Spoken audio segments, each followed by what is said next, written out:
disorderly one, Martin. I'm not sure the Fed's ready to cut rates yet, but I expect they will raise rates in March. I think that's on track.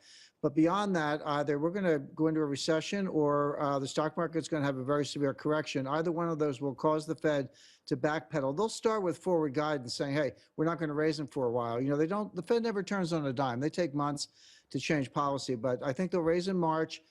Then something will hit the wall, either the economy or the stock market or both.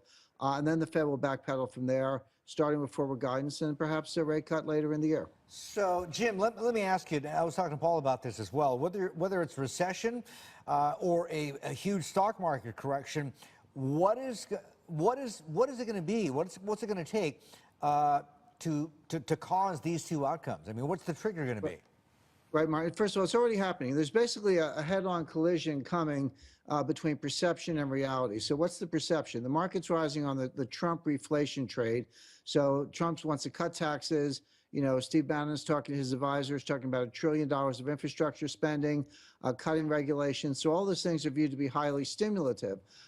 So that's why the market's going up. You know, pharmaceuticals going up on the repeal of Obamacare, banks going up on the repeal of Dodd-Frank and so forth. I think you know, people are familiar with that story.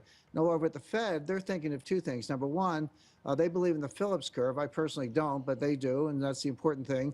With unemployment at 4.6% and that kind of stimulus coming, and they know monetary policy acts with a lag, they want to get out ahead of inflation. So they're on track to raise rates. By the way, they want to raise them anyway, independent of this, because they got to raise them so they can cut them in the next recession. So the Fed's on track to raise. The markets expect stimulus, but here's the point. The stimulus is not going to come. We're not going to, the Congress has already said tax cuts have to be revenue neutral. That's going to take away the stimulative effect. They're going to balk at more spending. We have $20 trillion of debt, a 104% debt to GDP ratio. So we're not going to get this $1 trillion of spending.